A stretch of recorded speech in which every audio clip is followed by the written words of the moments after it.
Shalom teman-teman yang saya kasihi dalam Tuhan, salam sejahtera bagi kita semua. Mari sebelum kita mendengarkan firman Tuhan, mari kita bersatu dalam doa. Bapa kami dalam kerajaan surga, di dalam nama Tuhan Yesus Kristus, kami mengucap syukur Tuhan, oleh karena perlindungan-Mu di sepanjang malam hingga pagi hari ini kami boleh bangun dengan tubuh yang sehat dan diberkati Tuhan. Pada hari ini kami mau mendengarkan firman-Mu, jamah hati kami, berikan kami pengertian untuk dapat memahami firman-Mu dan dapat kami lakukan di sepanjang kehidupan kami. Terima kasih Tuhan, dalam nama Tuhan Yesus kami berdoa, amin. Oke, renungan firman Tuhan hari ini berjudul terjerat hingga jatuh ke dalam dosa. Ayat firman Tuhan diambil dalam Hakim-Hakim 16 ayat 20-21.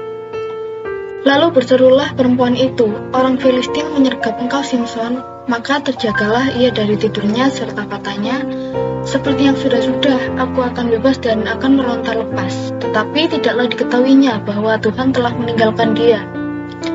Orang Filistin itu menangkap dia, mencukil kedua matanya, dan membawanya ke Gaza. Di situ ia dibelenggu dengan 2 rantai tembaga, dan pekerjaannya di penjara ialah menggiling. Saudaraku yang saya kasihi, Simson merupakan anak dari Manoah, dan ia merupakan naksir Allah. Sebelum ia dilahirkan ke dalam dunia ini, malaikat Tuhan sudah memakai hidupnya. Bahkan sejak dari dalam kandungan bisa dikatakan hidup Simson telah Allah berkati. Ia dipakai Allah untuk menyelamatkan bangsa Israel, sehingga ia dikaruniakan kekuatan fisik yang sangat luar biasa, bahkan tidak ada satupun orang Filistin dapat melawannya.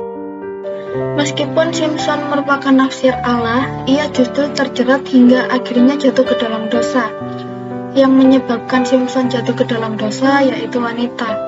Pertama kali Simson jatuh ke dalam dosa adalah ketika ia menikah dengan seorang wanita Filistin yang merupakan orang yang tidak percaya kepada Allah dan merupakan musuh Israel.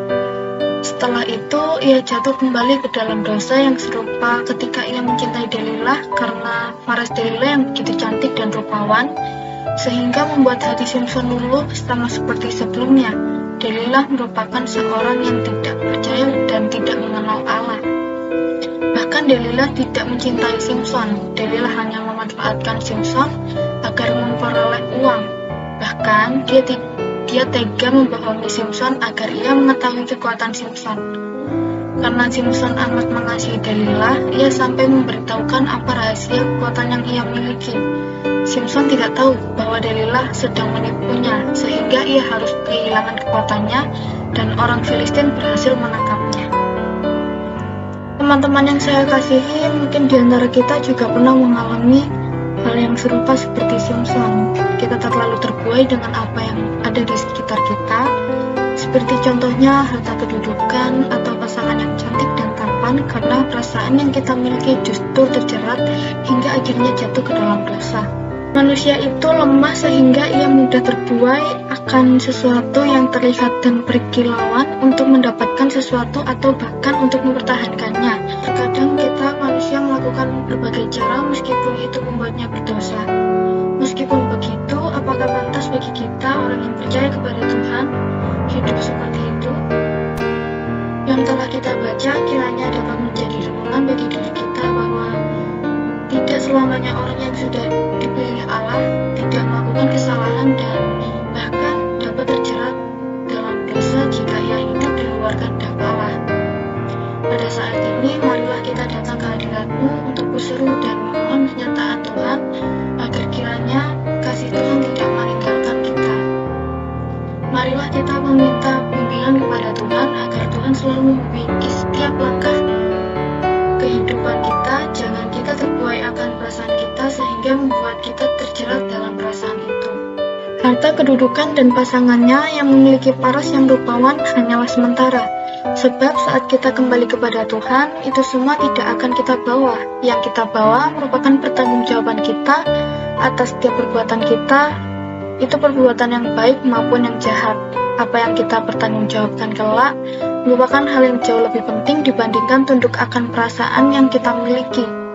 Kiranya kasih Allah selalu membimbing dan menyertai kita dimanapun kita berada. Demikian firman Tuhan hari ini, kita semua sama-sama diberkati. Sebelum mengakhiri firman, mari kita bersatu dalam doa.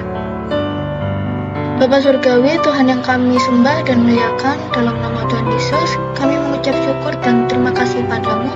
Berkat penyataan-Mu, pembacaan firman-Mu dapat berjalan dengan baik dan lancar. Semoga firman-Mu menjadi pedoman hidup dan kekuatan kami, baik rohani maupun jasmani. Terima kasih Tuhan Yesus, dalam nama Tuhan Yesus, haleluya.